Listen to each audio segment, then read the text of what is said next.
3, 2, 1. Hello everyone, welcome again to the Freedom Alternative. I am here again with Roman Skaskiw from romaninUkraine.com.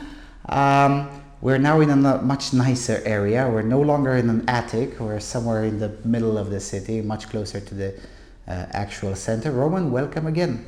Good to be here. Right. So last time when we were in the attic, you said that this time you're gonna ask me stuff. I really hope I'm not going to get embarrassed on my own show. So I don't know. Kickstarted it. What? Well, how does this sound? In our own conversations, you've been just a wealth of historical information. I do not know as much as I would like to know about the many countries of the Intermarium. I suspect that maybe because everyone is siloed in their own languages, that in general we don't know that much about each other's countries. So what if we just went down the list and gave the 5-minute version of each of those, which is guaranteed to make a lot of people angry.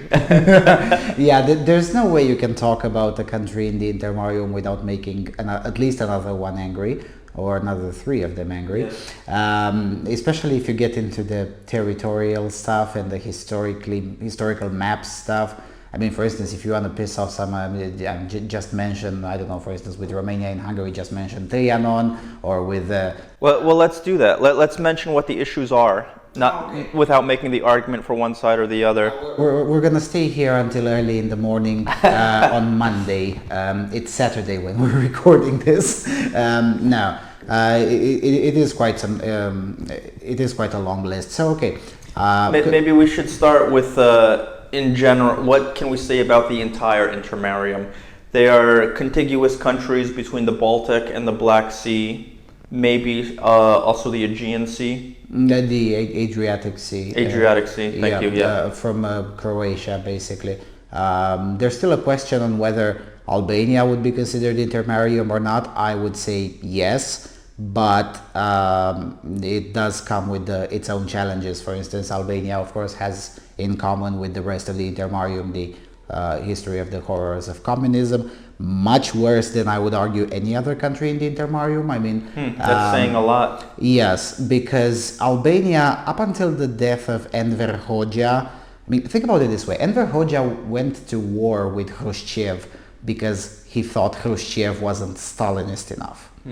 That was the dictator of Albania. That was in the 50s. Yes, that was right after Stalin's death. So Albania was led by that guy, and then by his wife. He died in 1984, and his wife Necmia Hoxha led the country to even worse stuff than before. And the regime fell basically thanks to agitation from outside, and a bit of luck, of course, because every time you topple communism, you really need a little bit of luck. By the way, Necmia Hoxha is still alive today and has a Facebook account, and she's still defending her former regime, much to the disdain of the 98% of the Albania's population, but that's a separate story, I guess. So, and why do you say that they are maybe part of the Intermarium? Well, because they don't have something in common with the rest of the Intermarium, namely Christianity. But I would argue that it is an issue that can be overcome, because if I'm to be honest, I mean, if I were to open an operation now to subvert Islam, I would start using the Albanian model. Albania is the only place in the world where it was possible for the Pope, the Patriarch of the Orthodox Church, the national rabbi, and all the leaders of the Protestant and Neo-Protestant cults to meet and sit at the same table and have a pleasant conversation about the... That wasn't a controversial statement, Protestant and Neo-Protestant cults. Yeah, well, that's how they're called. Okay. I mean, okay. Yeah. Well, cult is a derogatory term. Right. In English is in Romanian it isn't. So, okay. and this is the Intermarium. I don't care about anyone's sensibilities. We curse each other around. Well, it's not sensibilities. It's definition. But okay. Yeah. Anyway, the Protestant organizations, churches, whatever. I mean, yes. It really wasn't meant to be derogatory. I'll be derogatory to Protestants, but not now. Okay, anyway, we'll save that for later. That was the only place in the world where this was possible. And that says quite a little bit of things about how Islam is perceived. And you also surprised me saying that Albania is nominally Islam. That surprised me because the Islam that the world is encountering now is very, very deeply radical, and it's hard to imagine this nominally Islamic, which probably also characterizes Central Asia, like Kazakhstan, Uzbekistan, Kyrgyzstan in particular. Yeah, they're more like government, bureaucracy, oligarchy, and just they're nominally Muslim. I think, from what I've encountered. I will show to everyone Albania next year. This is premiere information. I haven't divulged on the channel yet that I'll be going to Albania next year, but yes, I will. I would argue that Albania is Islamic to the extent that Romania is Orthodox, which is not so much. I mean, think about it this way. In the census, there were like 79% or 82% of the population said they're Muslim. But the second question in the census was, to which denomination of X religion does the respondent considers himself to be? And half of those Muslims responded with the very convincing answer of, I don't know. A similar situation is occurring in Bosnia, where in theory 51% of the population is Muslim, but in reality less than 10% even know how a mosque looks like from the inside. Okay. So in Albania in particular, they have things that predate Islam, such as the Lakehead Code, or the Kanun as they call it, which is a set of laws that predates Islam's existence and definitely predates Islam coming to.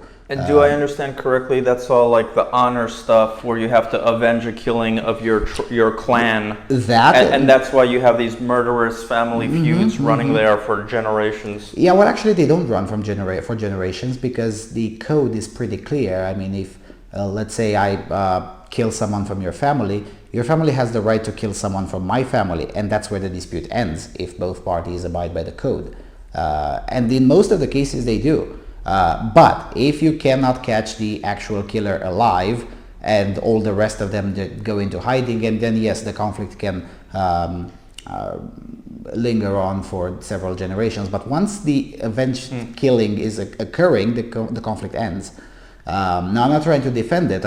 What I'm saying is that the Lakehead Code is a little bit more than that. I mean, and what's it called? Lakehead Code? Lakehead, L-E-K-E.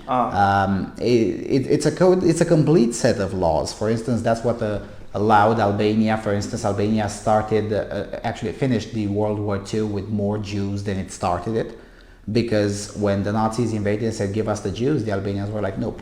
And they're like, well, you don't actually like the Jews. It's not a matter of whether we like the Jews or not. It's a matter of the code says that our guests are to be protected with the cost of our lives. The Pashtuns in Afghanistan have that thing. If someone's your guest, something similar. Something similar, but it's taken way more seriously in Albania. Okay, so that's Albania. There's obviously on each of these there's going to be a ton to talk about, but we're going to need to keep moving. I actually wanted to make a couple more generalizations about the Intermarium, but we got off to an early start with Albania, which is fine. But the Intermarium, about 200 million people. Yeah, something like that. I would say it's 45 Ukraine, about 40, 38 Poland. I added it up. Depending on how you define it, it came out... plus 20 Romania, that's 100, another 10 Hungary, 110, put another 5, all the Baltics. Well, so my own math came out to 180 something. So probably million, something like that, yeah. Often discussed, and I think this is what we're trying to change, but often the Intermarium is discussed as either part of Russia's sphere of influence, or is it part of the West's sphere of influence? And certainly I think that's Putin's paradigm. Putin sees the world as the Russian superpower versus American superpower, or he wants to restore that paradigm, whereas we're a bargaining chip. And would you agree that part of this Intermarium movement is just giving these people their own voice, giving ourselves as members of the Intermarium, giving us our own voice? Yes, although I would like to still keep it realistic. I mean, we're going to need American support if we're ever going to build the Intermarium, at least to even resemble what we're imagining right now. I think it is possible. When I made that video about the Intermarium, I had no idea how fast things will move. I mean, I was just making it as a wild idea. And how long ago was it? Well, I made the video about 2 months before Trump's speech in Warsaw. Nobody had any idea that speech will even take place. Okay, so about 6 months ago? About 6 months ago, yeah. So right after I made the video, about 2 months later, there's the Three Seas summit. Suddenly now Trump is there, is making an Intermarium-oriented speech. And then his I find speech was very clear about standing up for civilization and taking pride in who you are. Yes. And he said the biggest threat is not any outside force, but the sort of, he didn't use the word nihilism, but that's how I interpreted what he said. Yeah. So. Not only that, but the speech then I learned that was written by Marek Chodakiewicz, which is by far the biggest intellectual leader of the Intermarium train of thought. Polish guy? Yeah, Polish guy of Polish-Lithuanian Commonwealth ancestry. Is a nobility dude. I think he left for Poland long before he illegally ran from Poland. But anyway, that's irrelevant. Okay, and he wrote that speech, and he has been pitching Intermarium for at least a decade. What was funny is that his videos on YouTube in total have fewer views than my video on Intermarium. So it's basically an idea that has been there for quite some time. It just needs better popularizing. So he has access, obvious, to the President of the United States. He just can't make YouTube videos. Yeah, well, actually, his access was given to him.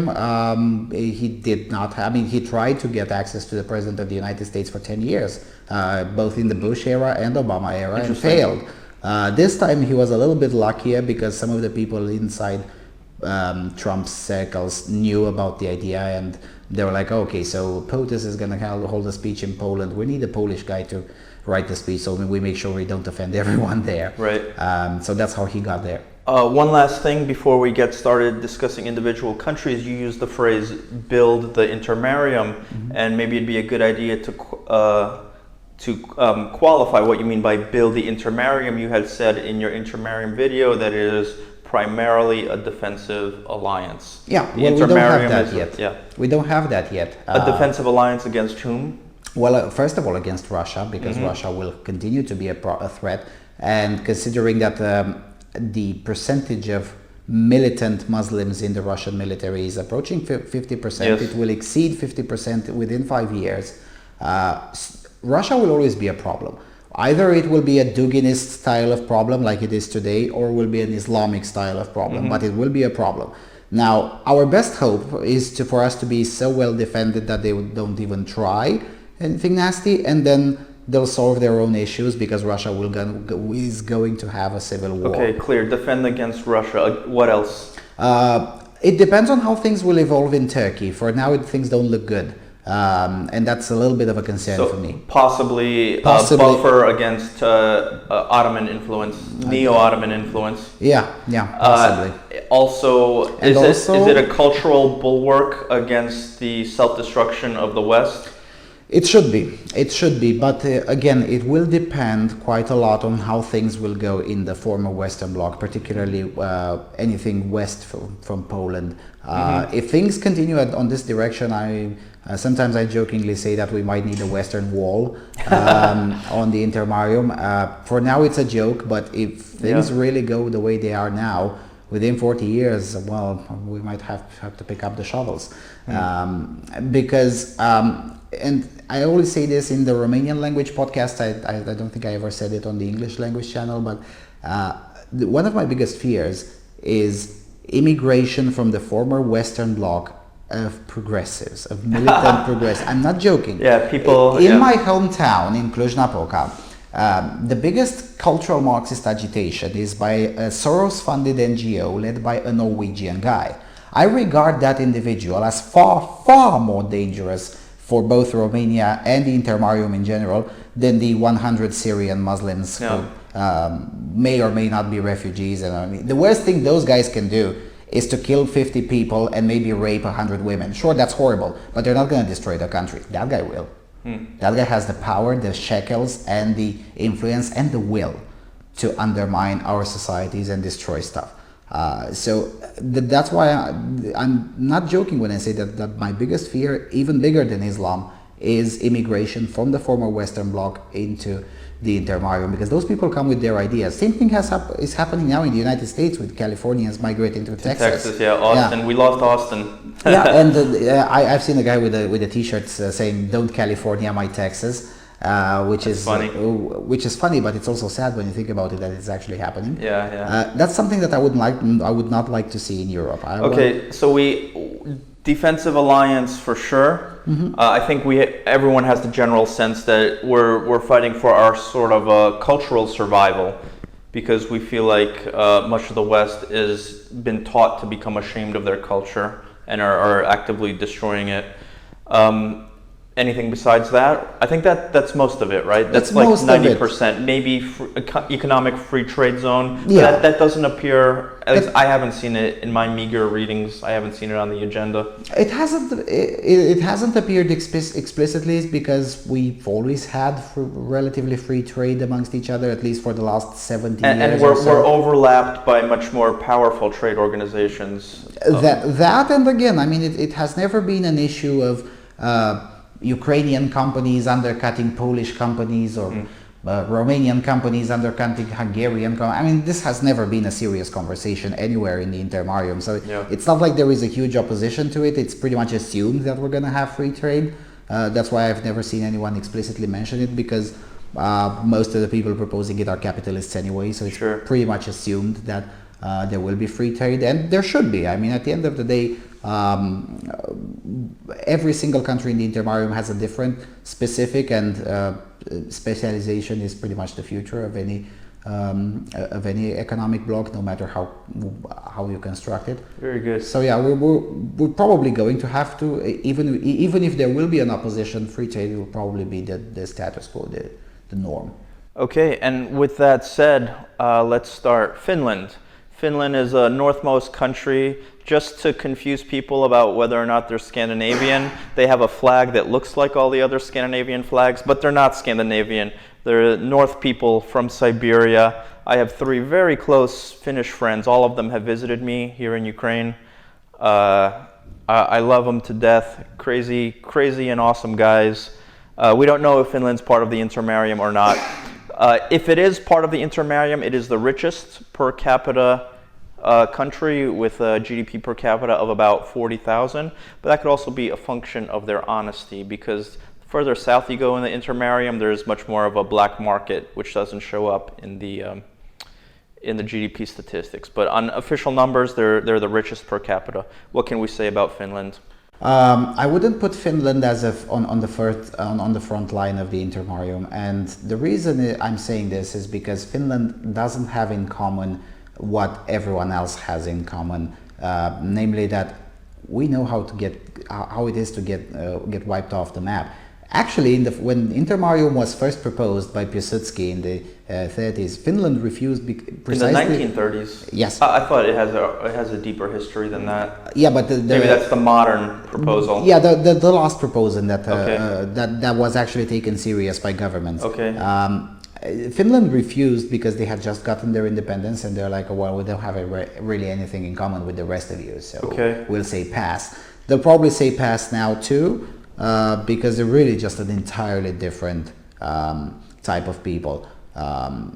Estonians used to be like that, but the Soviet experience got them closer to the rest of us.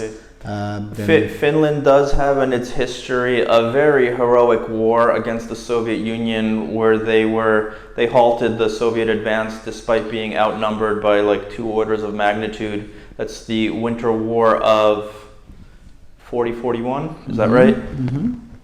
And they also look across the Finnish-Russian border and see cities that used to be Finnish cities, and see a pretty glaring contrast in quality of life in the formerly formed Finnish cities and in the Finnish cities. Mm-hmm.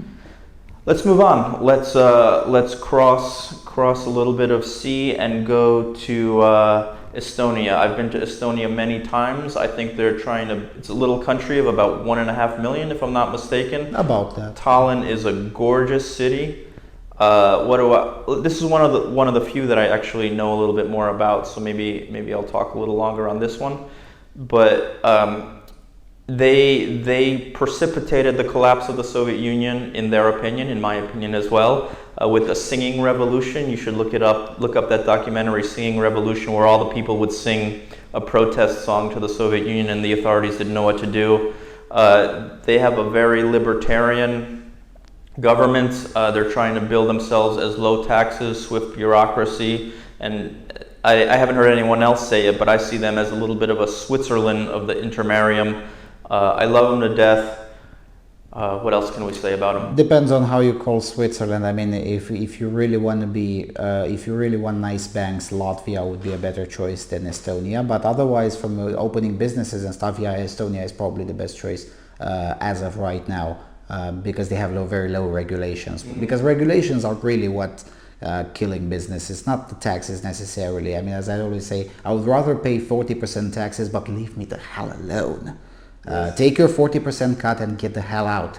But no, they'll give you a 10% tax and then they'll fuck around and kill your business. It makes much more harm than good. Anyway, with Estonia, of course, they have this advantage of swift bureaucracy. Admittedly, this was also because they were lucky enough to have a prime minister who was a follower of Milton Friedman right after communism fell. Not everyone was that lucky. And I heard a story that he implemented all these policies, and people came to him and said, "Why did you do these radical things?" And he just said, "I just thought that's how it was done.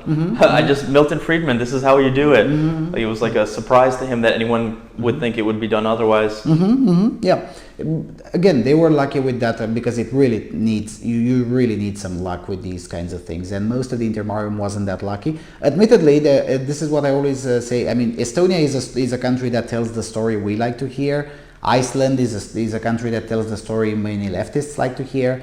I would rather avoid both of them in these arguments, because when you're talking about the country that has the population of a neighborhood in Kyiv, some special things, case. Yeah, they're usually special case. Same will be with the other two, the Latvia and Lithuania. Let's finish with a word about their foundational myth. This is something that most people don't know about, but if you go back to the Northern Crusades, there were a bunch of, the way I heard it expressed by a Polish guy talking about the Intermarium, he had really bad things to say about the Teutonic Knights that are also a symbol of resistance to cultural Marxism, so maybe we're sympathetic to that. But he said the Teutonic Knights were a bunch of incompetent crusaders that couldn't hack it down south, so they went north and looking for work. They invaded along the Baltic coast against people who were pagans at that time, all the pagan religions. And it was as bad as you can imagine, from what I understand. They depopulated huge parts of what are now the Baltic countries.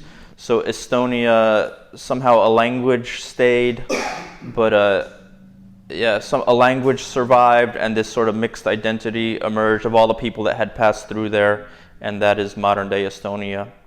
Is that right? It is, although there has been another episode. Now, I'm not that versed in Estonian history, but there has been another episode where a significant enough by Estonian standards, number of people settled from Finland, which gives the language closeness.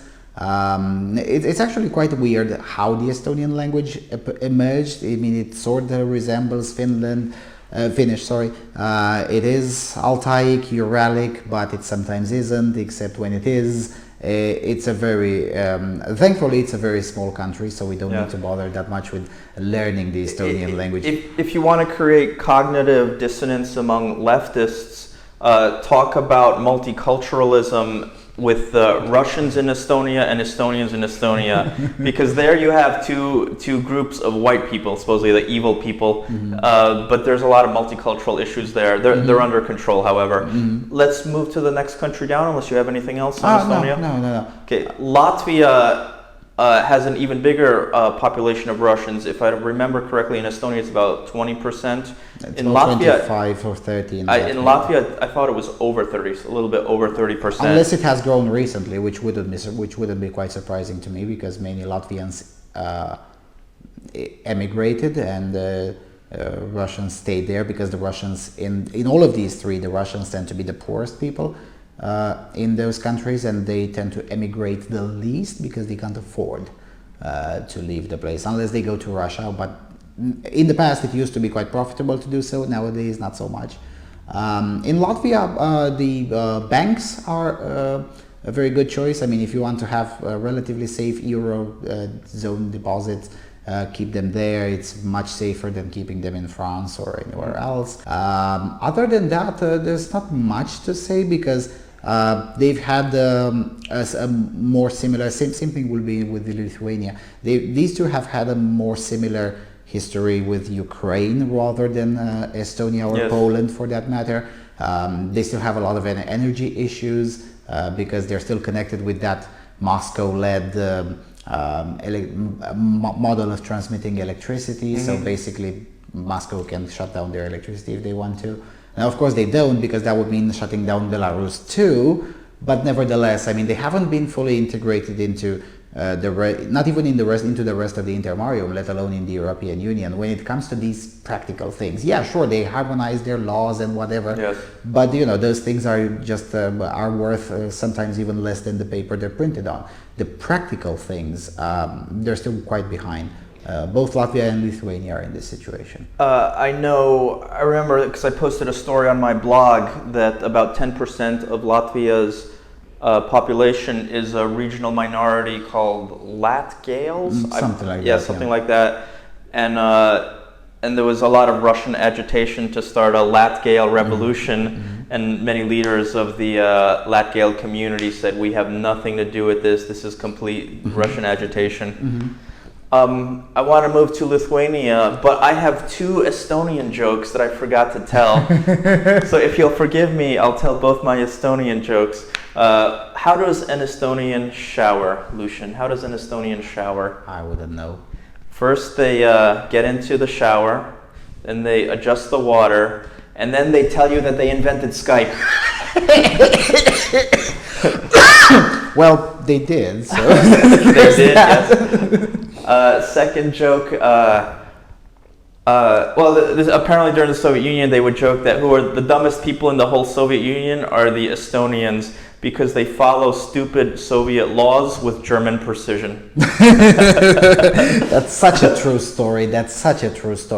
A friend of mine who's now very old and had the chance to travel to Tallinn when the Soviet Union was still a thing, and that's from him. I heard this joke for the first time, and he told me that it's such a true story because their apparatchiks, they were remarkably zealous, much more zealous than in Moscow. Yeah, true believers.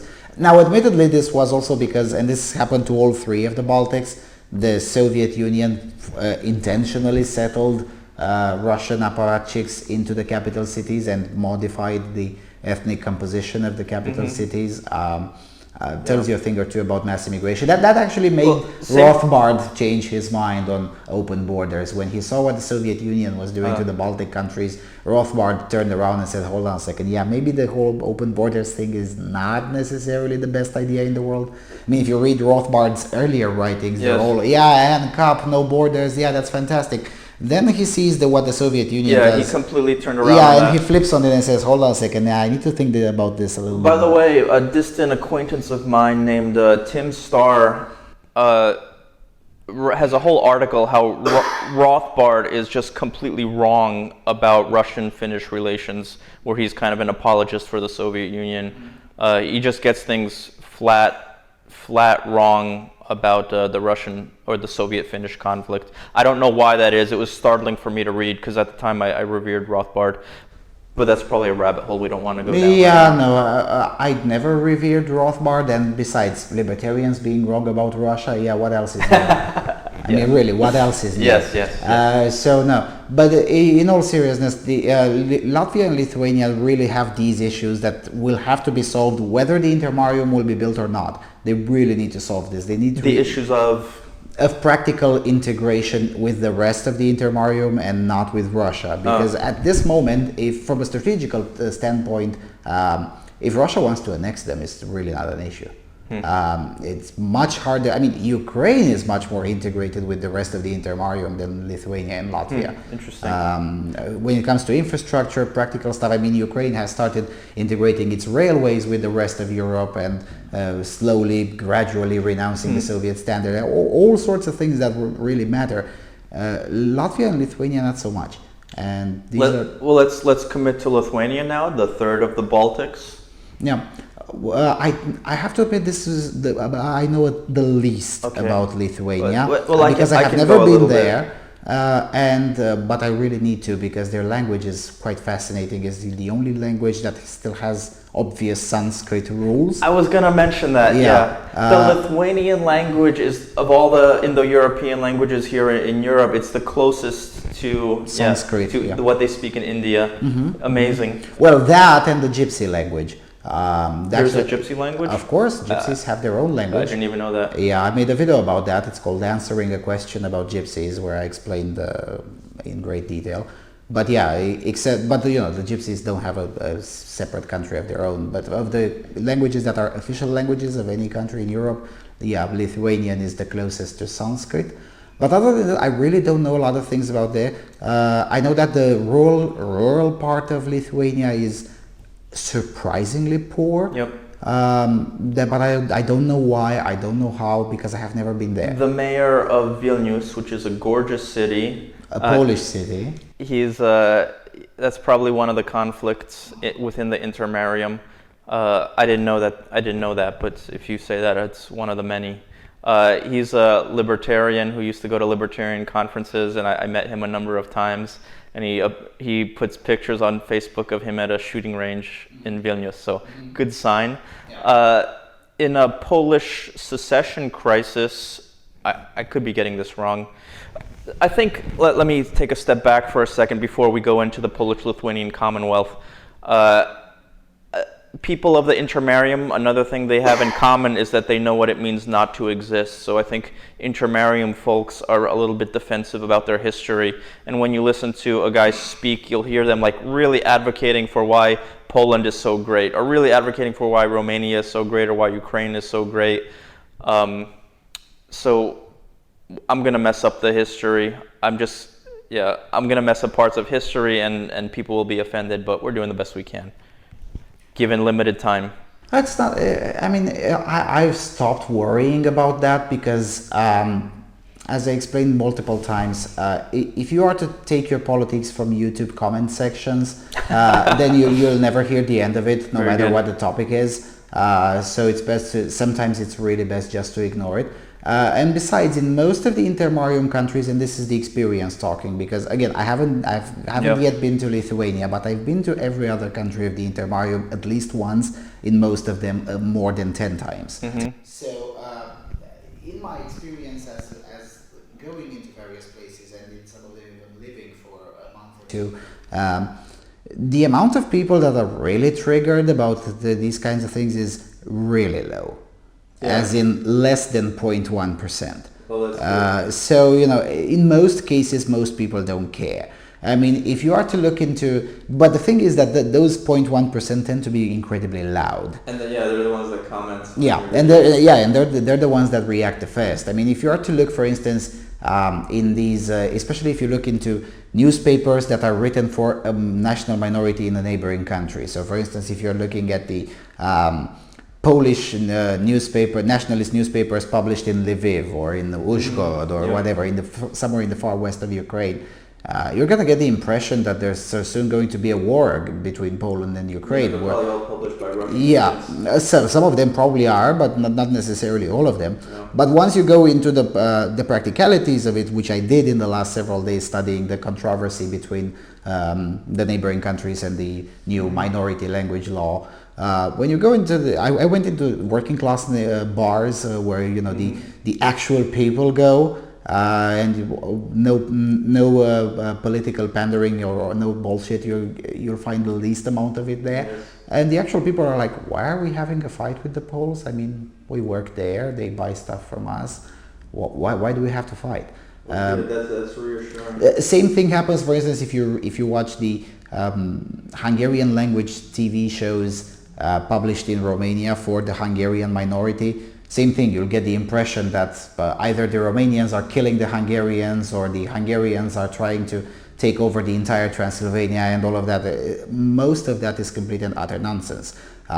In reality, there hasn't been a serious ethnic conflict of, not even a minor conflict, there hasn't been one since 1991, and that one was funded by Russia. So in practice, and especially the young people, they're like, Who cares? Fine, we're going to learn 2 languages. So why is that such a big issue? Good. I hope you're right. Lithuania's a big part of their national myth is the Polish-Lithuanian Commonwealth. I believe it was a secession crisis of the Polish monarch, and it was resolved by marrying someone from Poland to someone with Lithuania. So all of a sudden, that was the Polish way of doing things. They resolved most of the conflicts through marriages. Very it wasn't the only conflict that was solved like that. The religious crisis was solved like that. They married the king married a pagan, and that's how everyone became Christian. And many of these things have been so. That was the Polish way for several hundreds of years, actually. Yes. It was the Polish way of solving things, which made the Polish-Lithuanian Commonwealth not just a very prosperous place, but a remarkably stable place considering the historical period. Sure, they lost some territories, gained new ones, and whatever. There was the typical medieval wars, but by and large, it was far more stable than most of the other. The Polish-Lithuanian Commonwealth was which century? Between the 14th century, from the 1300s until the 19th century. When it was finally abolished entirely and Poland disappeared off the map. So it gave way to Austro-Hungary? Austro-Hungary, Germany, and Prussia, and Russia. Yes. It was the third, actually 1791 was the third and last partition of Poland, so until the 18th century, about 500 years. Okay, so this is a very good segue into Poland. Poland is the largest economy in the Intermarium by far, with a GDP of almost $500 billion. Something like that, yeah. It's the second most populous country behind Ukraine, with a population of about 38 million. It is devoutly Catholic.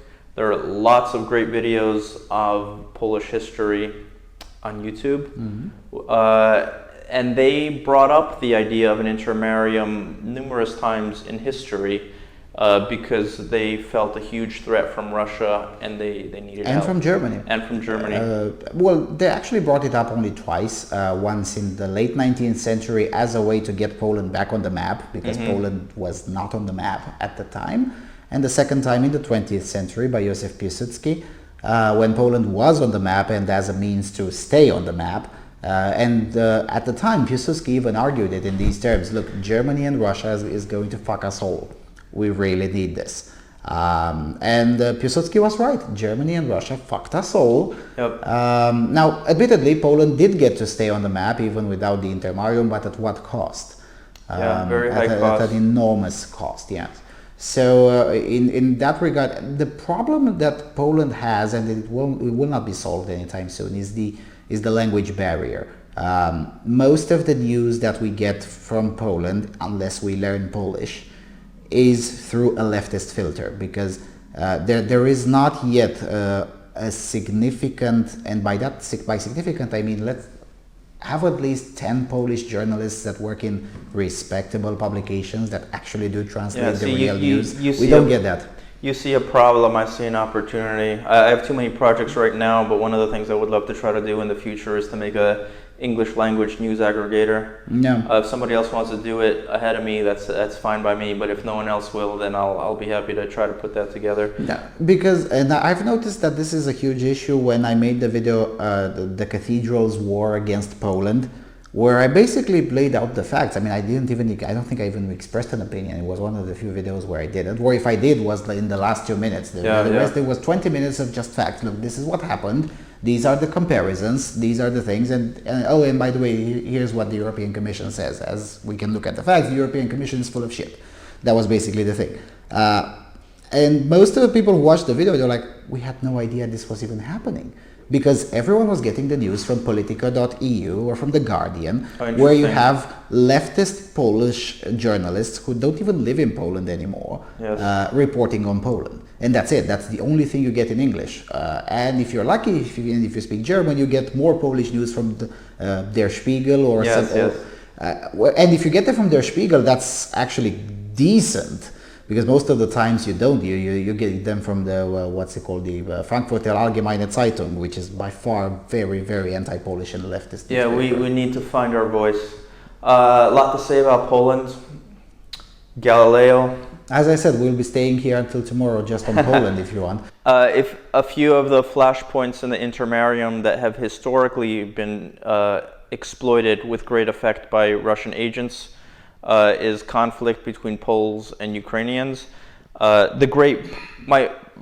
Possibly my favorite writer, my favorite literary figure is Joseph Conrad, a Polish writer. He was born not too far west of Kyiv, so not too far from where we are now. And apparently there's some letter from when he was still a child. He was writing to an aunt or something, and he signed the letter like, writing to you from the heart of Poland. So there was a time when the eastern Polish border was Dnipro. So we were right where we are now. This was Poland at some point. Later it was the river Zbruch, which is west of here. And the river Zbruch remains a big cultural divide in Ukraine because it was the Russia and Poland. There was a brief Ukrainian-Polish war in which my grandfather fought in 1920.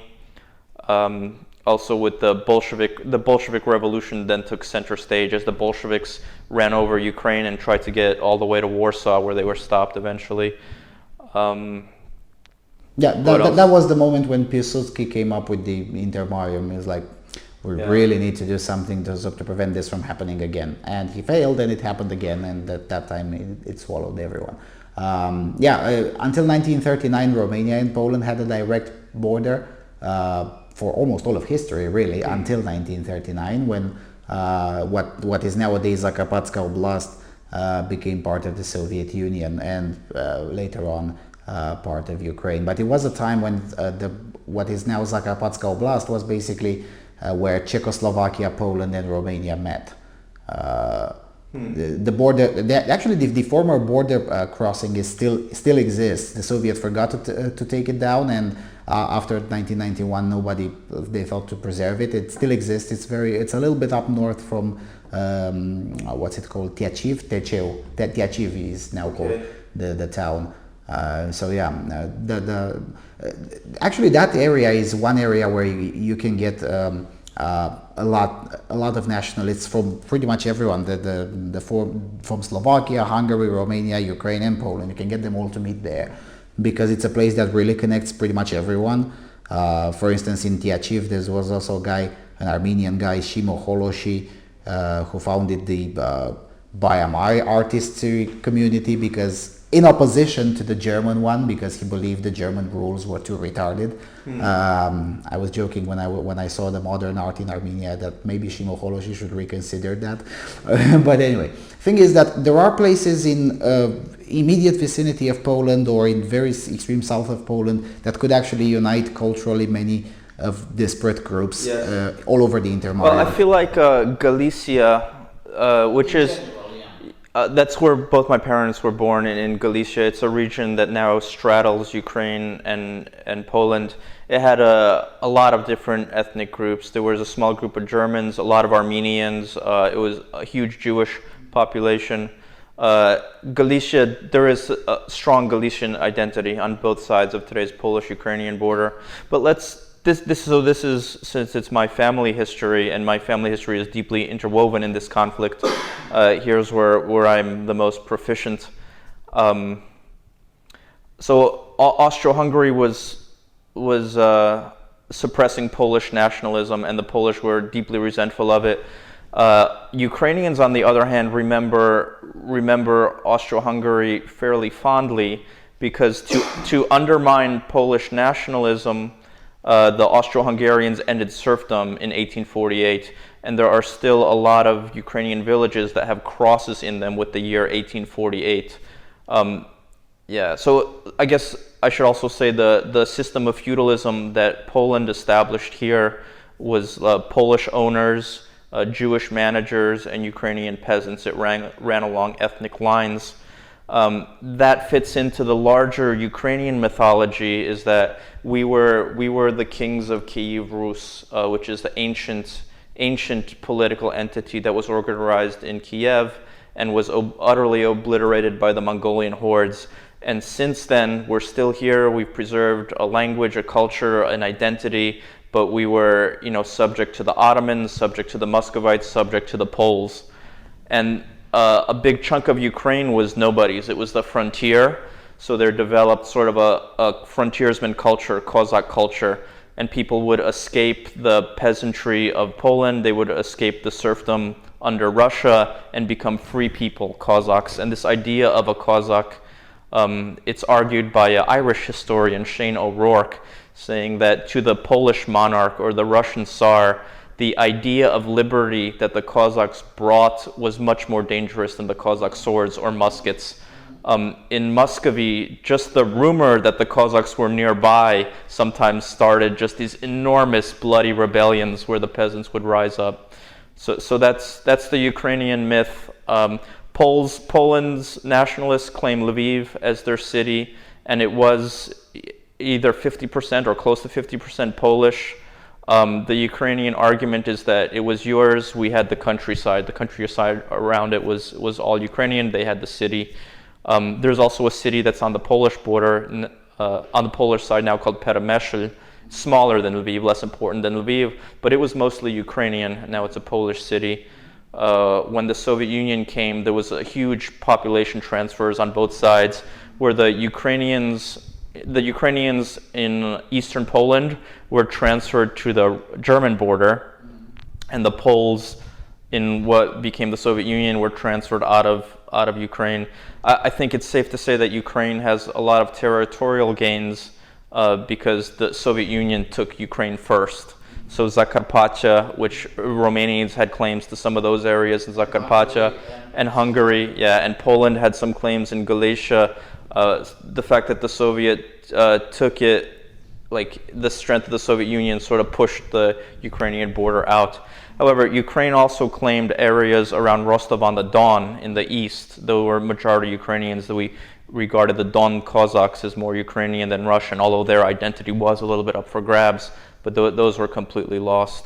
And I don't think it was a good trade-off for Ukraine given the genocide that happened here under the Soviet Union. But that's the reason the borders look the way they do, and the reason there are some minor conflicts in the West. That's Ukraine. Oh, the most populous country in the Intermarium, whereas if you discount the population of Crimea, which is a couple million, Ukraine's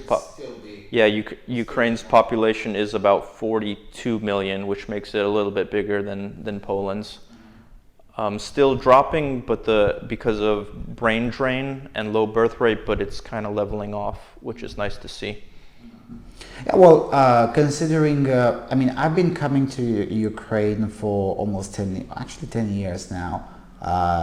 It was much worse 10 years ago, much significantly worse. This is what I admire about Ukraine. Even with all the troubles that are happening now and all the economic breaks being intentionally applied to this country, things are still getting better. Yeah. Sure, they're getting better slower than they should be, but they're still getting better. Other countries in the same situation completely collapsed. Ukraine didn't. So, yeah, sure, nothing is ideal, nothing is as it should be, but it's much better than it could be considering the circumstances. And considering that the population is very resilient and at least now has at least some opportunity to actually grow, much more than 20 years ago for sure. Yep. I don't see a reason to worry. I think Ukraine will be fine. Sure, it will take a while because there are no shortcuts to prosperity. There is no shortcut to hard work. There is no shortcut to patience. And yes, a little bit of luck. But Ukraine will be fine. Admittedly, it will take at least another 30 years until Ukraine will be at the very least at the same level with Romania, let's say. The difference has widened. Sure. But it hasn't widened because Ukraine went backwards. It's just Romania went much faster forward. Ukraine went backwards in the 90s. In the 90s, when yes. Now I'm talking about the last 10 years. When Poland was advancing, Ukraine was moving backwards. Yes, and this is the thing with the early leaders after communism. Yeah. Estonia and Poland had leaders that were genuinely fiscal conservative. Yes. Poland had, what's that guy named? Leszek Balcerowicz, the Minister of Economics, who was like, okay, so we need to build capitalism. Well, the first thing we need to do is fire 50 million employees from the state. And everyone said, you're insane. And he was like, yeah, you're right. We're not going to fire them all today. We'll only fire 20 million today.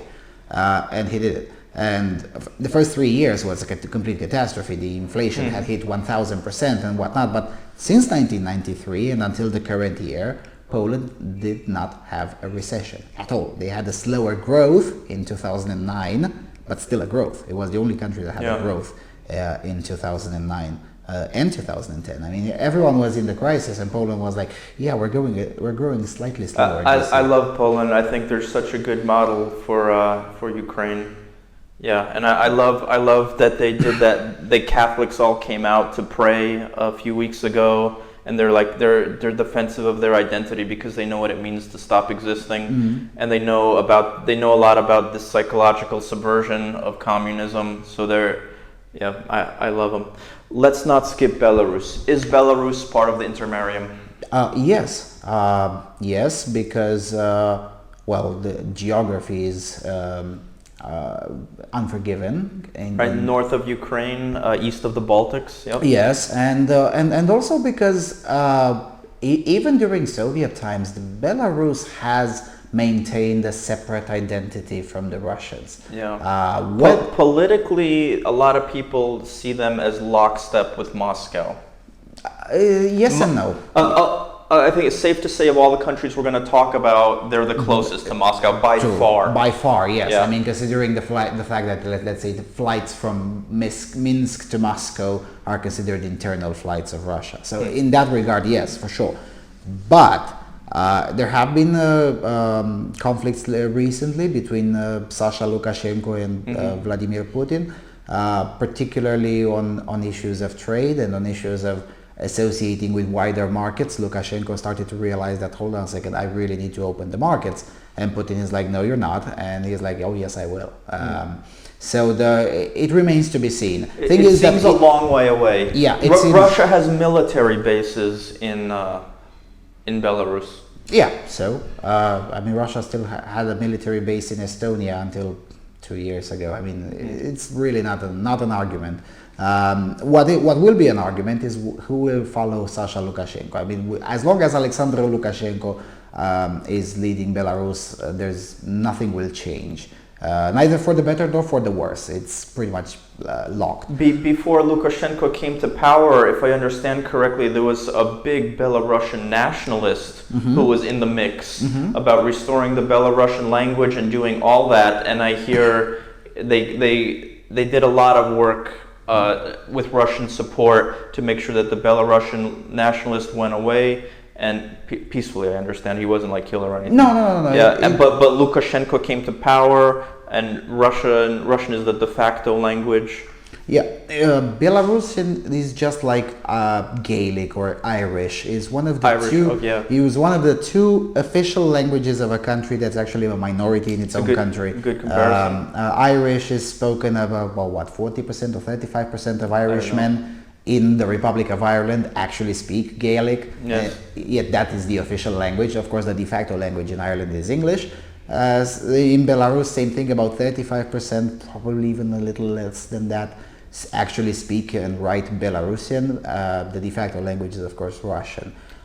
With that said, I don't know much about their. I'm sorry. With that said, the fact that they haven't been able to resurrect the Belarusian language far enough is bad news, but not necessarily an insurmountable issue. I mean, at the end of the day, again, Ireland has managed to rise above the colonialism even without resurrecting its Gaelic language. So it's not really, it won't be a problem. What will be a problem is when will someone get into all of the corruption and all the oligarchy built around Alexander Lukashenko. When that wound will be broken, then there'll be dragons, because really nobody knows what will happen. I don't think it will be a war, but it will be a lot of tectonic shifts within the country, and we have no idea how will that turn out. Country of about 10 million people. About 10 million, but it's quite big territorially, and also let's not forget half of Belarusian territory is unusable because of Chernobyl. That's right. Chernobyl happened in Ukraine near the Belarusian border when the winds were blowing north. Yes. So most of the south of Belarus is unusable still. I didn't know that. So it's a no-go zone like Pripyat? Well, not like Pripyat. I mean, you can go there, but You could take a tour of Pripyat, yeah. I hear they're really cool. Yeah, well, you can go in the south of Belarus too. I mean, there is a road going from Ukraine to Minsk, going right through that area. So it's not like it's really dangerous to go there, but it's not recommended to eat anything that grew there. Yeah, or to live there, which is why there are like 3 villages in the entire south. Okay. And they're usually of people like, for instance, Kyrgyzstani refugees. When the Soviet Union started fucking them up in 1988, they all ran either there or around the Pripyat area in modern-day Ukraine. Really? Yeah, because that was the only place where the Soviet Union would not come after them. And then the Soviet Union fell, and they were like, we're not going to move again. I don't know anything about that. I want to know more, but we have to keep moving. Maybe a word about something from the Belarusian national myth, how they see themselves. Were they part of the Polish-Lithuanian Commonwealth? The modern-day territory of Belarus, yes, most of it, yes. Most of it was part of it, but at the time it wasn't particularly inhabited. So there's, Minsk was there, but was relatively small. It was a commercial center. It wasn't a particularly politically important city. But most of the rest of modern-day Belarus wasn't particularly populous. Most of the settlements there started really growing after the Polish-Lithuanian Commonwealth ceased to exist. Okay. Of course, most of them can trace their roots long before that, but their prosperity comes slightly after that. Admittedly, they've been very unlucky because either it was the Polish-Lithuanian Commonwealth, which meant that they would have to migrate further into the Commonwealth to get prosperous, and when they finally could grow at home, then the Tsarist Empire happened, then the Soviet Union happened, and it was a long chain of bad luck for that particular area. And then Chernobyl happened, and then communism fell. Gee, we can't use half of the country. Belarus has paid the bill for Chernobyl far more than Ukraine. Yes, I understand. In all aspects. Part of the reason they're still poor is that they cannot use half of the country. I was not aware of that at all. Yeah. So. Okay, I think we're finished with the Eastern Slavs, which is Russians, Ukrainians, and Belarusians. And Poland. Is Poland Eastern Slavs or no? Western But we've also been through Poland. We've been through the Baltics. Okay, let's go Hungary. Let's do the Western Slavs and then move south. So the Western Slavs are former Yugoslavia, and that's it. Well, they're the southern ones. The word Yugoslavia means southern Slavs. The Western Slavs are Czech Republic and Slovakia. Yeah. And I think Poland, but I could be wrong. Yeah, so but Czech Republic. Czech Republic is the most westernized country. The most westernized. I've been there a lot. In Prague is one of my favorite cities. I like it too. Had a king. Has a proper castle. There are a lot of castles in Ukraine, but that was like the monarch, the seat of the monarch. So there's no comparison. If you do not include Finland in the Intermarium, which, as you said, we probably don't, then per capita, Czech Republic is the most prosperous country with a GDP of about $33,000. Something like that, yeah. I know from a Czech friend that they have a sense that their destiny is not in their hands because they feel like Germany has dominated them politically, or someone else has dominated them politically. So they feel like, I was told that they don't have the feeling that the history is in their hands. I've also been told that they're known for crafts, magic Czech hands, doing woodcraft or other type of work. Yeah, well, if I am to be brutally honest, which I usually am not, especially on these sensitive topics, I think it was a mistake, the separation from Slovakia. It did not particularly do well for the Czechs. It was a good idea for the Slovaks, but it wasn't a good idea. Why was it a good idea? If you have nothing to add about Czechs, let's talk about Slovaks. No. I have to say. Or we'll talk about both. I have to say about the Czechs, because getting rid of the Slovaks meant that they got rid of any sort of a socially conservative influence in their politics. So, thankfully to them, they managed to somehow put into practice what I actually believe, namely a society that is not fundamentally religious, but nevertheless keeps all of the traditions of the Judeo-Christian civilization, which is exactly what Czechia succeeded. It's the only example in the world that actually succeeded. It's a majority atheist society. Yeah, it's one of the most atheist countries in the world, if not the most. It's a majority atheist. Something like 70% of the population is either without religion or outright atheist. With that said, it's also a very socially conservative country. So that's good, but I'm afraid that balance is very, very fragile. They would have needed the influence of the Slovaks, which are also a little bit more religious and a little bit more down-to-earth people. Because the westernization of Czechia, yes, it has brought them a little bit of prosperity, but as you said, it brought them also more German dominance, as if they haven't had enough, more political German domination. Thankfully, they managed to stay out of the Eurozone. I hope they continue on that path, because getting into the Eurozone is a very bad idea. And they have resisted the immigration pressure. Yeah, they have accepted about 3 refugees or something like that. I think if I understand correctly, the biggest immigrant group in the Czech Republic are Ukrainian refugees.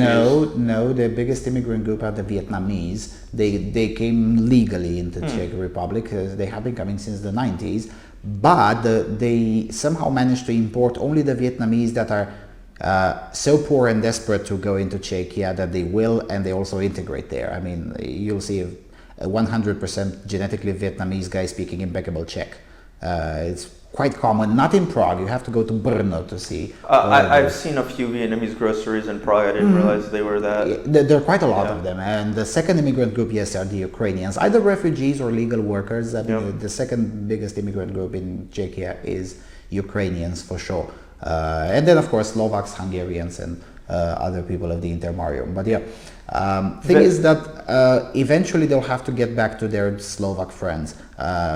For cultural influence. I think Slovakia would be a good influence on Czechia. I think Germany is a negative influence on Czechia.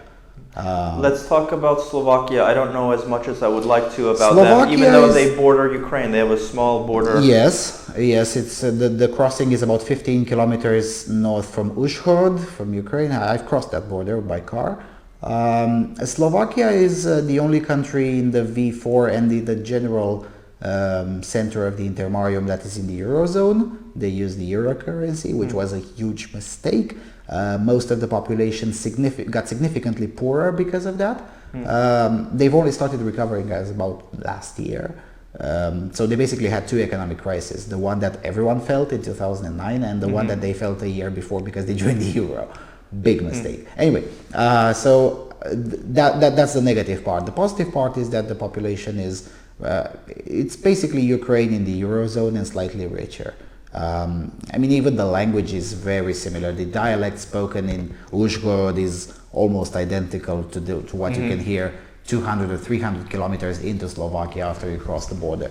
As I sometimes joke, Slovakian is basically Ukrainian written in the wrong alphabet, and the dialect spoken in Lviv is basically Polish written in the wrong alphabet, and I mean it's really nothing special to say from a Ukrainian standpoint. From a Hungarian or Romanian standpoint, Slovakia is just a nice place. It's relatively quiet, relatively safe, relatively prosperous, not necessarily spectacular, but also not poor at all. And Slovakia, the only concern that I have for them is that their prime minister, who's remarkably popular, is a little bit of a Duginist.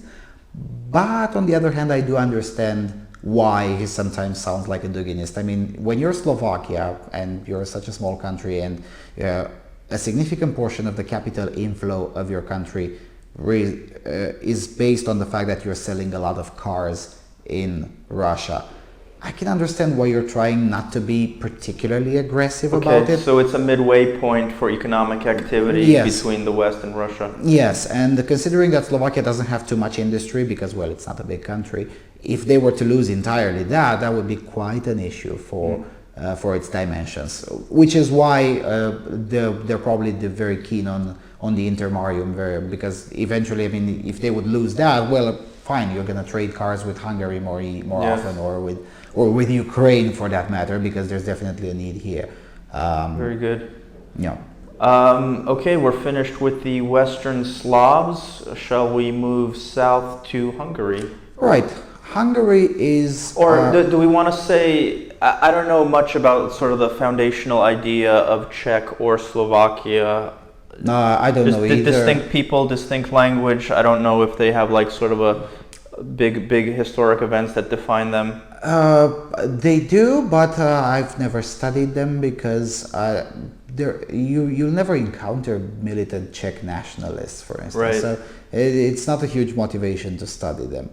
Unlike Hungarian nationalists, all right, let's talk about Hungary. Who are the loudest and dare I say, the most annoying. Here's your expertise. The thing is that Hungary would be a very nice place if they would have, they would get rid of the 20% militant idiots that they have there. About 10 million people, half the size of Romania? About 10 million people.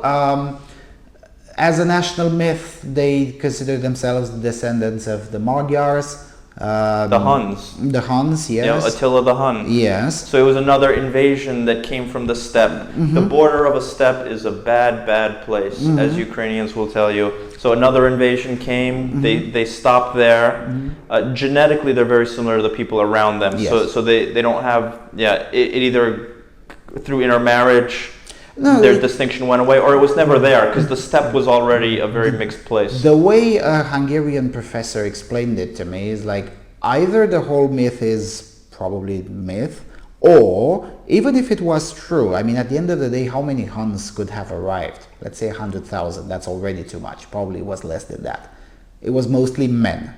Well, they had to sleep with someone, so they slept with local women. Very good, yeah. And that makes sense. already from the first generation, already they were half Huns. Yep. By now, I mean, this was happening over 1,000 years ago. Actually, over 1,500 years ago. How many generations since then? The likelihood of finding genetic evidence is quite slim to begin with. Although they have tried, and probably they will have some success now because they finally identified some very isolated Hungarian villages that some of them aren't actually in Hungary anymore, they're in Slovakia. But apparently they have enough evidence that the people there never left the village in the last 500 years or so, or at least never married outside of it. So that's probably the place where you might find some evidence of the Han heritage.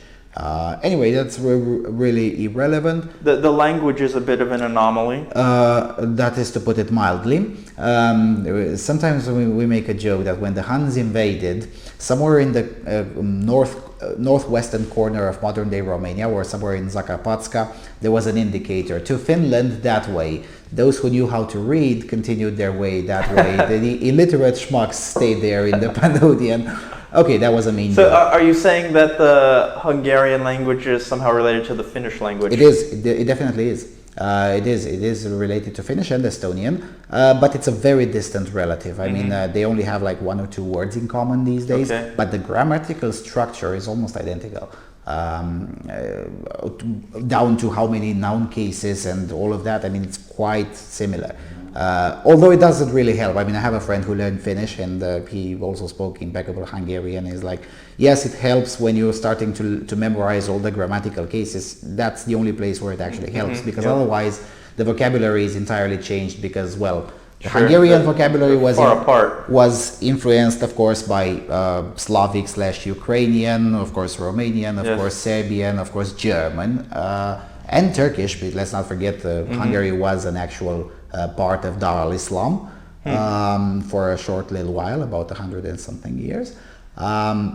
In what century was Hungary? The Ottoman governor of Budapest died in 1690 something. Okay, 17th century. Yeah, 17 towards 18. Yeah. So anyway, whilst in Finland, of course, the vocabulary was influenced by Russia and Sweden. Hungary has a very long history and very complicated history because, well, they recently celebrated 1,000 years of existence. Now, admittedly, it wasn't always one state. It wasn't always the same on the same map or even in the same field. I mean, except for the surrounding areas of Budapest, Everything else was at one moment someone else's place. It was sometimes bigger, sometimes smaller, but generally they have always been around where Hungary is today. There has always been Hungarians in that area, somewhere, one way or the other, whether it was part of the Ottoman Empire, the Austrian Empire, the Serbian Tartarat that existed. Perhaps a Hungarian would correct you and say, no, it wasn't the Austrian Empire, it was the Austro-Hungarian Empire. Yeah, but the Austrian-Hungarian Empire existed for about 50 years. Yes. For most of the time, it was only the Austrian Empire. Okay. Why was it called the Austro-Hungarian Empire? For most of the empire's history, the Austrian Empire's history, the Hungarians were just as slaves as everyone else in the Austrian Empire. And at one moment, there was a crisis inside the empire. And in order to save the empire, the emperor was like, we really need a partner in ruling. And they elevated the Hungarians from the status of, serfs to the emperor to partners in the empire. Nice. And it worked for only 50 years. The empire collapsed anyway. It would have collapsed anyway. There was a guy, a scientist. It would be good to do like a survey of who has good memories of Austro-Hungary and who does not. I suspect Romanians have a negative view of it, and Poles have a very negative view of it. Hungarians probably have a good view because they were elevated. You'd be surprised. And Ukrainians have a good view because they ended the serfdom. The portion of modern-day Romania that was in that empire, the Transylvania, always had a separate autonomy somewhat towards what was happening in Budapest wasn't necessarily happening in Transylvania, or what was happening in Vienna wasn't necessarily happening in Transylvania. So for instance, in Transylvania, the serfdom was abolished in like the 1750 something, way earlier than everyone else. So there is no reason to, and it was at the initiative of the local rulers. And the emperor just pretended it was like, whatever, as long as you keep it for yourselves. In what years did you say? 1750 something. Okay. 54, I think. Nice. Anyway, in the 1750s for sure. Because I know that out of the three historical provinces of Romania, Transylvania was the first to abolish serfdom, way before the other two. Anyway, thing is that what I do appreciate about modern-day Hungary is that they've managed to move along. Again, if you look in the YouTube comment sections, you'll think that tomorrow Romania and Hungary will go to war with each other. This is another flashpoint in the Intermarium, which you say is not very serious now. Not now, but it used to be. And Russians do try to exploit it the same way they try to exploit Ukrainian-Polish relations. Of course. Who do you think funds the Jobbik party in Hungary, which is allegedly... I've read about that. It's entirely funded. I mean, it's officially funded by the Moscow banks. The same thing, there is in Romania, for most of the time, the Hungarian minority was represented by a quasi-left-wing centrist party called the Democratic Union of Hungarians in Romania. And suddenly, up on the stage appears another political party with a guy who used to be a very smart guy, but now he went insane because he's old. And anyway, the thing is that the structure around him looked pretty Duginist to me, and then lo and behold, who was the founder? Now, thankfully, that structure failed, but it has quite a lot of traction in Hungary. Anyway, thing is that what I do appreciate about modern Hungary is that by and large they moved over most of the venom towards most of their neighbors. Now, admittedly, Orbán has to maintain some appearances because his political party, Fidesz, does try, and to a certain extent does succeed, in keeping votes away from the Jobbik party, which you may think this is cynical of him, but in the grand scheme of things, that's really a good thing, because you really don't want an overt Duginist government in Budapest. I mean, Orbán is accused of being a Duginist. Not compared to Jobbik. No. And let's not forget, in Hungary, the traditional left is completely obliterated. I mean, it doesn't exist. The whole Gyurcsány thing, I mean, those guys aren't coming back to power anytime soon because they really messed up the economics. So, yeah. Okay, let's talk. One final thing about Hungary is that once you go past the YouTube comment sections and the bickering of the, and when I say YouTube comment sections, I don't necessarily mean per se YouTube comment sections, but all the bickering between the fringe nationalist groups. Once you go past that and you walk the streets of of any city in Hungary or a city in Romania that has Hungarian minority, you really don't notice most of the animosity just doesn't exist there anymore. It used to. I was very young when it was still quite alive, but it doesn't exist anymore, and that's fantastic. And Hungary was remarkably helpful in helping extinguishing that fire. I never thought I would see that happening, but it did, and that's great. What was their motivation for extinguishing it? For extinguishing the animosity that Hungarians felt toward Romania? Well, part of it was because at one moment there was a very healthy need of having Romanian capital flow into Hungary also, and of course the fact that at the end of the day, when you see that to the right of you here rises a Duginist party, you're like, we're gonna need the help of Romania to contain this. Which wouldn't be the first time. I mean, we were talking off the camera about the Romanian-Hungarian War of 1919. Yes. The war that Hungarians liked. Yeah, because a communist rose to power in Hungary and Romania. With Russian support, yes. With Russian support, and Romanians helped depose them. Yeah. Romania invaded Budapest, deposed the government. So of three wars, that was the one that the Hungarians approved of. Yeah, it even has its own memorial plaque in the National History Museum in Hungary, and it's written in Romanian and whatnot. That was a bit surprising to me. I saw it this summer when I was in Budapest. Yeah. Your home, Romania, a country of about 20 million. Yeah, it used to be 24. Again, lost a lot through emigration, but also through the fact that it is no longer the case. This is where I'm going to piss off a lot. Are you going to talk about Moldova? No. Until 1989, I mean, when communism fell, Romania had almost 24 million people. Now, part of the population loss was, of course, through emigration. Part of it was through natural death, and also a sudden plummeting of the birth rates. But the birth rates, and this is what social conservatives don't understand, the birth rates in communism were artificially high because commies really wanted a huge demographic growth, so they banned abortion and they introduced secret police in all abortion clinics. So they would follow you around, and you would have to register your pregnancy, and they would do unannounced controls to all the women in all factories, and they would if they would find you were pregnant, they would register your pregnancy, and they would look up for you to sure that you follow through. Yeah. So all of that maintained the birth rates artificially high, which wouldn't have necessarily been such a huge issue had it not been a communist regime that starved everyone. So it wasn't particularly motivating to have big families. In any event, with that said, in Romania at this point you have a population that is very conservative, but a political class that is either very corrupt or quite friendly with the Brussels elite. At this moment... You're talking about today? Yeah, today. The president is a Bruxellian cuck, and the prime minister is an old school corrupt dude. In this combination, I'm going to piss off everyone by saying that I'll prefer the old school corrupt dude because it's the devil that I know. Yes.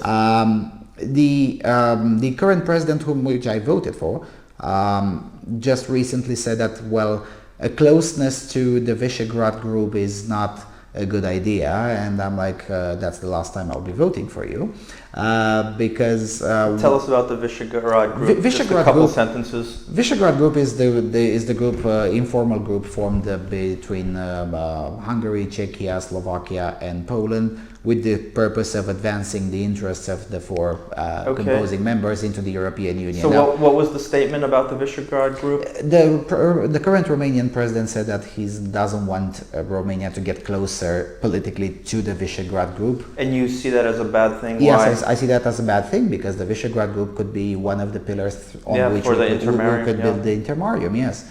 And the reason he's saying that is not because he has anything against Hungary or Poland or whatever. The reason he's saying that is because he's a Bruxellian cuck and he wants a closeness to Brussels. He wants Romania to be part of the so-called harsh nucleus of the European Union, which could be, but I don't want it to be. Because I think our place is closer to the Intermarium and as far away as possible from Brussels, as a matter of fact. Romania's national myth, they see themselves as the inheritors of the Eastern Roman Empire. Do I understand that correctly? No, not really. Yes, inheritors in a way, but the national myth is that we've always been there. The Dacians and the Thracians have always been there. Yeah, the Thracians make an appearance in Greek mythology. Yeah, and it's pretty much a mix between Romans and Thracians and Dacians and probably some Albanians too, who emigrated into what is nowadays southern Romania. That's the short version of it. Okay. Of course, there is a lot of controversies and long stories. Who cares? I certainly don't. Because what's before the 12th century is very hard to verify. It's very hard to. I mean, once you get to the 11th or 12th century, when you have the first written texts in Romanian, and you have then you can start making a case about some continuity. But before that, it's a lot of speculation. In what language group is the Romanian language? Latin. Latin. Latin entirely. I mean, as a native speaker of Romanian, I can understand Italian without having studying it for 5 minutes. Romania borders Ukraine, both in the mountains and on the Black Sea coast. In between those two borders, there's another country, Moldova. Yeah, there is Moldova, a country which quite literally nobody understands why it still exists. I like to make a lot of jokes about Moldova because it's really a joke of a country. In my darkest hours, I say we, as in we and the Ukrainians, should invade it, and the Ukrainians should take the north because it has mostly a Russian population. They'll know what to do with it, and we'll take the south where it has some Turkish and a lot of Romanian population. We'll know what to do with it. But on a more serious note, Moldova is an artificial construction by the Soviet Union. Or actually it starts before the Soviet Union, it starts from the Tsarist Empire. So Tsars made some definitions, according to what you were telling me earlier, that sort of staked off Moldova as a separate political entity. Yeah, and the first separate entity was called Basarabska Oblast, instituted by the Russian Tsar, and then they moved some relatively weird populations in what is modern-day Transnistria. And there they taught Romanian as saying that it is a separate language, which is not. Do the Moldovans claim to have a separate language? Not anymore, but in Transnistria they still do. Okay. In Transnistria they say they call themselves the Dnistrian Moldovan Republic. That's what they call them, and they say their official language is Moldovan, and it's basically Romanian written with Cyrillic characters. I'll say a word about Transnistria. There's a river that borders on the Moldovan side of the. In Moldova, it parallels very close to the Ukrainian border. So it's a little strip of land, and the Russians took it over. And there was a tiny little war between Russia and Moldova, and it remains sort of a Russian, what seems to me like a Russian colony, similar to Ossetia and Abkhazia, which were part of Georgia until 2009. So there's this little Russian military base, and what presumes to be a country. It is only recognized by Russia and a couple others. And that's Transnistria. Yeah, anyway. And you said they're really poor because they're landlocked, and Ukraine stopped allowing transports through the territory of Ukraine. Transnistria is a total hellhole right now because, economically speaking, it's not violent, surprising, but it's a place where everyone just waits to leave. I've seen about half a year ago, I've seen some interviews made by a liberal, and by liberal I mean right wing, because classical liberal. Yeah, classical liberal outlet from Republic of Moldova. They went there to interview young people from Transnistria, and every single one of them was like, well, when they were, what are you doing? Well, I'm studying on my Romanian and my English to get the fuck out of here. Nobody wants to stay there. Nobody believes in the Nistrian identity anymore. It's only a matter of time until that place will probably implode because nobody wants to start a war over it. There's I forget if it's 5,000 or 15,000 Russian troops there. I think it's about 5,000 or 6,000. But that's only in theory because in practice nobody knows how many of them deserted. Nobody knows in what condition that hardware is there. I mean, yeah, sure, they have whatever 1,000 tanks or something, but who knows how many of those can actually start? Probably not very many. Well, of them. if it's 5,000 soldiers, it's probably not 1,000 tanks. But anyway, are there, getting back to Moldova, because I don't want to spend time on Transnistria. Or maybe we should. I don't know. Maybe I'm wrong. But back to Moldova. Are there Moldovans who would dispute your claim? Is there such a thing as a Moldovan nationalist? Other than the ones heavily financed by Moscow, no. Okay. There is, however, I've made a video about that. It's called "On Romania and Moldova Unification," on why it cannot be possible within the next 2 years, or why, and all the details. I explained them there. They're still the same details. The video is 2 years old, but it's still very current. Thing is that there are essentially two. Everyone agrees that Moldova has no future as it is now. The dispute comes inside Moldovan politics is whether the unification with Romania should be pushed, or to try another way to integrate it through the European Union and whatnot. The second group is called the statalists, those who believe that Moldova as a state can still exist and might have a future, either as part of the European Union or as an associate country or whatever. And the unionists who say, no, we should just completely dissolve, integrate into Romania and get over with it. If I understand correctly, part of Russia's geopolitical play is keeping Transnistria because that prevents certain types of official integration with the West. Yeah. Moldova can't go if they have this little territory and nobody knows their status. Yeah, and for some reason, and this is something that I still haven't understood, even though I've been to the Republic of Moldova several times and spoke with a lot of people there, but I still don't understand why don't they. And well, actually, I do if I think a little bit further. Thing is, if I were Moldova, I would say, fine, you want a separate republic, fine, you're free, get lost. But then that would pose a problem for Ukraine, and it will also be it's really a no way out. Thankfully, capitalism is on our side on this one because, as I said, economically Transnistria is imploding. The whole place will implode whether they like it or not because all the young people are leaving. There is no economics to be spoken of, especially now since Ukraine shut down all the exchanges with Transnistria. All the old people will just die off because probably still black market going through. Yeah, but that cannot keep the whole place alive. Okay. In terms of whether Moldova is part of the Intermarium, what I sense is that they don't have that much to offer. They're not politically active. They don't seem to have strong beliefs because they have so many internal problems. But they're landlocked by two countries that are clearly part of the Intermarium, Ukraine and Romania. Is that your assessment? Yeah, I don't think I don't think anyone will care what Moldova's opinion is. If they unite with Romania, fine. If they don't, they'll probably be swallowed by the Intermarium one way or the other. Their opinion will just simply... All right, so let's move south along the Black Sea coast to Bulgaria. Is Bulgaria part of the Intermarium? In an ideal scenario, yes. In the current scenario, I really don't know. I don't have all the answers. What are the reasons for not There is a lot of Philo-Russian love in Bulgaria within the people, not the political class. The political class is remarkably decent. Much decent than I would have expected. Although admittedly tremendous progress was made in the last 10 years. I mean 15 years ago I would have said definitely not. But nowadays a lot of progress has been made amongst the elites, but the population is very Philo-Russian. And is there a historic reason for that? I think so, yes. I'm sure there is. Well, in many ways Bulgaria was the closest one to the Soviet ideal, Slavic, Orthodox, Cyrillic. That and a conservative friend of mine from Bulgaria was like, we always say thank God Romania exists, and I'm like, why? And he's like, because in the 70s we had militant movements to join the USSR entirely, to become the Soviet Socialist Republic of Bulgaria, and we couldn't because Romania existed. So that's how we could avoid that. But yeah, there is a lot of...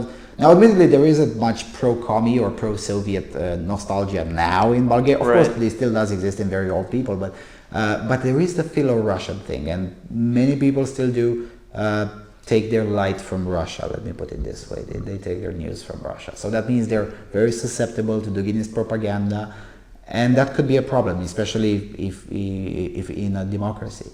As long as you have universal suffrage, you have to keep these kinds of things into account.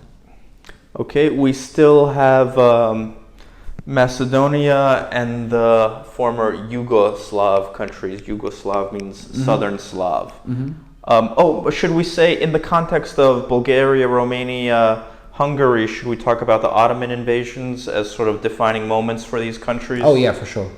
So a quick overview of that period of history. Okay, modern day Bulgaria and modern day Hungary were part of Dar al-Islam, were Pashalik, they had a pasha ruling over them for a while. Modern day Romania did not. The Ottoman Empire had to invent a separate house for us. It was called Dar al-Ahd, or the House of Treaty, in which the Muslims were not allowed to build mosques inside there. They were not allowed to settle Islamic communities. We would only pay tribute sometimes, because sometimes we would refuse and go to war, and sometimes we won, sometimes we lost, but we never got into Dar al-Islam. Romania didn't. And that's because of a few fine chaps, especially in the south, starting with Vlad the Impaler, but also his grandfather. That what put the fear of the devil into the Ottoman Empire. And by the time they said, okay, fuck it, we'll just roll them over through, by that time the Ottoman Empire became a sort of a business, and most of the rest of the Ottoman rulers until the 19th century, when we won our independence war, were like, yeah, well, it's a good business, why bother?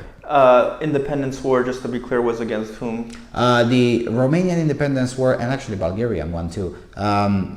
It was the Russian Ottoman war, and the Russians could try to cross the Black Sea to get into Ottoman territory, which was very complicated by 19th century Russian technology, or they could cross through what was then already unified Romanian principalities, and then Bulgaria, and get much faster to the Ottoman strongholds. Okay. And at that time, the ruler in the United Romanian Principalities was like, fine, but we'll let you cross here, provided that we get to join, and if we win, you get the fuck out, and you get the fuck out, and you get the fuck out, and everyone gets the fuck out. Which actually happened. It was one of amazing. It was one of the few times when Russia kept most of its word, because it didn't keep its entire word even then. That's you had to tell them twice to leave. That's why Romania is probably the most Russophobic place. Well, now Ukraine is more Russophobic these days, but until 2014, Romania was the most Russophobic, because every single time we dealt with Russia, they never kept it in the entire word. Anyway. So yeah, with all these three, the Ottoman Empire is... And a big part of their history, Bulgaria, Romania, Hungary, is forming or failing to form alliances to fight the Ottoman invasions. Is that right? Yes and no. With Romania, yes. With Hungary, yes. With Bulgaria, not so much. You have to don't forget that Bulgaria disappeared from the map from the around 14th century and well until the 19th. Wow. It was either about 500 years. Yeah, it was either part entirely of the Ottoman Empire, or split between southern Romania and the Ottoman Empire, or split with the Western Slavs. The Southern Slav, the Yugoslav. It was always quite a mess. It was but again, not many things are known about that, because most of those documents were destroyed by the Ottoman Empire. In the 10th century, for instance, it was at one moment was called the Bulgarian Tartarat, and the emperor was Romanian. It was a weird thing, and was quite big and quite prosperous. But after the 12th century, they're pretty much gone. They basically maintained their independence after the Russian-Ottoman war, because the Romanian king was like, we really need something something between us. Oh, Bulgarians want independence. Fine. You said they were Slavic. Yeah. I didn't realize that. Bulgarians are Slavic, yes. Okay. Absolutely. Macedonia. Where Bulgaria borders Greece on the Black Sea. Let's go west along the Greek border. We'll encounter a country that Greeks certainly don't think should exist, the country of Macedonia. Neither do Bulgarians, for that matter. Actually, the Greeks only object to the name. They don't like it called Macedonia. Probably if they change it to anything else, the Greeks will settle down for it. The Bulgarians believe it shouldn't exist as a separate country, because they think it should be part of Bulgaria. Oh, is that right? Yes. I didn't realize that at all. And wow, no one wants two of their big neighbors don't want Macedonia to exist. the strongest Bulgarian argument for that is that the Macedonian language is basically Bulgarian with one or two letters added intentionally to make it sound different. And I have to agree with the Bulgarians, it's pretty much the same language. With that said, I don't think they're necessarily the same people. Yeah. I don't think that's a conflict that will pose any sort of serious problem because they're both relatively small, relatively poor countries. So either get on the Intermarium train or fuck off. Seriously, we don't have time for petty nonsense. Of the former Yugoslavia, we shouldn't be spending more time unless we're talking about Serbia. Serbia is a place that I really regret that cannot yet be in the Intermarium because there's so much Russophilia there. It's even more than in Bulgaria. It's also historically there is for a lot of reasons. They're Orthodox, first of all. They're stringently Russian Orthodox, and Russia always supported the Serbs in their struggle with the Austrians. Yeah, and also Serbia feels cheated, and I think from what I've started to learn, I may agree, they feel cheated about Kosovo. Yeah. They feel like history was just completely perverted. The reality of what was happening was completely perverted, and in this case, NATO was wrong. Yeah, I'm a very pro NATO and dare I say neocon, but I do agree with that. NATO was wrong on the Kosovo issue. I think Kosovo is Serbia because Kosovo is Serbia. I think NATO was right to intervene on the issue of the Bosnians. That was a genocide and should not have happened. But on the issue of Kosovo, NATO was wrong. That's my view today. I may change my mind if I encounter new facts, although I sincerely doubt that will happen. But anyway, yeah, there is the issue of Kosovo, and I think Bill Clinton was wrong there. NATO in general was wrong to intervene on that. With that said, it's kind of a done deal. I don't think it can be changed at this point because there's just too much animosity, and most of the people involved in that conflict are still alive. So that wound will take 50 years to heal if we're lucky. The only argument that could persuade both sides would be economics.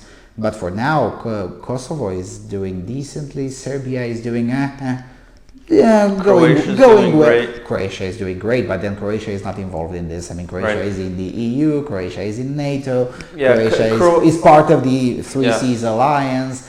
Croatia is already on a correct. I heard a talk by a Polish historian. It was on the topic of the Intermarium, and when he got to the Yugoslavs, he says they're all the same people, Bosnians, Serbs, and Croats. They're just divided by religion. Is that accurate? Yeah, it is. With the Bosnians being Muslim, Serbians being Russian Orthodox, and the Croats being Catholic. Yeah. Yes, by and large, although I would say that this is a little bit more complicated than that, especially with Bosnia. I mean, Bosnia... See, I thought especially with the Croats, because there was a 10th century movement of Croats from present-day Ukraine. They were called the White Croats, and it's an archaeological site you can visit in Ukraine. Nobody knows why in the 10th century they all just got up and moved southwest. Yeah, well, nobody knows why there's still Istrian Romanians in modern-day Croatia. There's still what? Yeah, there is a population called the Istrians. Who live in the mountains of Croatia, and their language is basically how Romanian sounded in the 16th century. Nobody really knows why the hell they exist there, but they do, and it's considered a separate dialect of Romanian because it kind of is. So yeah, anyway, there's a lot of these kinds of weird stuff. So Bosnia probably not because they're divided by religion, which is a big divide. Yeah, you have to understand that Bosnia is as it exists today is the result of a very botched up Dayton Accords. It's a sort of a federation, but it's not a federation, but it is a federation. So let me put it this way. The Dayton Accords are what ended the war. Yes, and basically carved Bosnia. What year was that, 94? No, 98. 98, okay. Anyway, it's what carved Bosnia. So Bosnia has 3 presidents. I'm not joking. Bosnia has 3 presidents and 3 separate parliaments, and then every single region has its own sub-parliament, and then there's the Bečko district, which sometimes participates into the Bosnian democracy, sometimes it doesn't, because potato, and there's no way to predict when they will and when they wouldn't. Sometimes they decide in the morning of the elections, we're gonna stay out from this round because reasons. So Bosnia is not, say Bosnians Muslim, not really. The way are they Muslim the way Albanians are Muslim? That's one aspect, and again, only half of the Bosnians are nominally Muslims. The other half are either Orthodox, some Orthodox like Romanians, namely I would say Western Orthodox, some Orthodox like the Serbians, especially in what is still called today Republika Srpska. And then, of course, there are Catholics in Bosnia. About 20% of the population is Catholic. It's a little bit more complicated. But yes, the major divisions in the former Yugoslavia are religious, with the exception of Montenegro, which separated from Serbia for geopolitical reasons. Namely, Montenegro wanted in NATO, the Serbs didn't. Right. And it was a very peaceful divorce, and it's like, look, we're the same people, we're gonna continue to do commerce and whatnot. The border is completely open between them. They're in very good relations, but Montenegro was like, look, we want in the NATO. I understand why you don't, because NATO bombarded you and whatnot, but we do. So let's go quickly through these countries. They're very small, and they have a lot of internal strife and arguments. So I think in general it's probably not, but maybe you can give an answer: yes, probably, probably not, no, and I'll just name the countries. Okay. One we haven't talked about: Kosovo, new country. No, it cannot be in the Intermarium, not the way it is now. Reason? Too much instability, too much violence, too much Islam. Unlike Albania, Kosovars are actually militant Islamists. So no. Bosnia? No. Serbia? Same thing, too much division. Serbia, not today, could be in the future. Macedonia? Yes. Okay, and now let's talk about Croatia. Croatia, the way the United States is supporting the project today, it's going to have to be with Croatia. It's the Three Seas initiative. Croatia is part of it. Croatia, Poland, and Romania will have to be in it. Croatia is, from what I understand, they're pretty patriotic because they had a very fast and successful war against Serbia to reclaim a bunch of land that they feel was taken from them unfairly. It's a lot more complicated than that. Gosh, I hate Balkan part. And Croatia is the main one that gives us makes this a 3 Cs project, not a 2 Cs project. The thing is that with Croatia, just like with many other countries, in fairness, just like Ukraine, but on a smaller scale, it's 3 countries in one, because you have the Dalmatia, which is completely different than the north of Croatia, and then you have the capital city in the center, which is completely different from the other two. I hear it's very regional even for a small country. Yeah, it's very regional, probably the most regional country in the Balkans. Again, you also have the kind of patriotism that is really quite disgusting, the Ustaše nostalgic. Ustaše was a National Socialist, Nazi-allied movement that was much more keen on genocide than even the Nazi army itself. So you have a little bit of that, although it's, again, deeply exaggerated by the media, but it still does exist. So it's quite complicated when you look at it this way. Thankfully, their political class is remarkably cool-headed.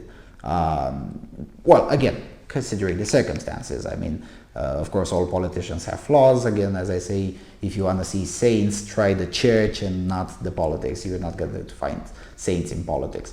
But by and large, the way I saw the president, who's a lady, a conservative lady, the president of Croatia, the prime minister, comporting themselves, behaving themselves, the 3 Cs initiative, it looks like things are going well. I'll know a lot more about this, especially about Croatia, at the next Intermarium summit, which will be held in Bucharest, and I'll be there with all the cameras to cover it. Wonderful. I think we did it. We have not talked about Greece, which has been trying to be communist for a long time. We have not talked about Sweden, which seems to be committing cultural suicide, but has a military stand that the Intermarium is sympathetic with. One thing about Sweden not being part of NATO is that they're trying to support Army, Navy, Air Force, By contrast, NATO countries like Estonia say, okay, we'll just do the land part of it and NATO will provide sea and air. So Sweden is trying to provide the whole complex strategy. But I think they're out. They need to look at themselves in the mirror first. Especially, I mean, Sweden. Come on, you gotta be kidding me. I'm not having that conversation. No. More relevantly, we have not talked about what would be the largest country in Europe if you ironed it, say some, and that is Slovenia. Slovenia is bad. If there will have to be, for instance, the status of Hungary is still not clear, but if Hungary will be in and Croatia will be in, Slovenia will be in, because whether they like it or not, they all have to be in. And besides, they have much more in common with the rest of the Intermarium than they have with Italy or anyone from the from Western Europe. So yeah. We didn't leave anyone out. Did we do it? I think we did. I think we did. Yeah. This was awesome. I learned a lot. I feel like I hope everyone watching us learned something, because this was really long. So yeah. We could do another one just about the collapse of communism. Go country by country and talk about how they received some historic event. Ottoman invasion, same thing. Yeah, well, we probably could. Well, thank you for having me again. Thank you for coming to my show. And this was weird, being asked questions like that. Anyway. With all of that being said, thank you all for watching, thank you again, and see you all soon.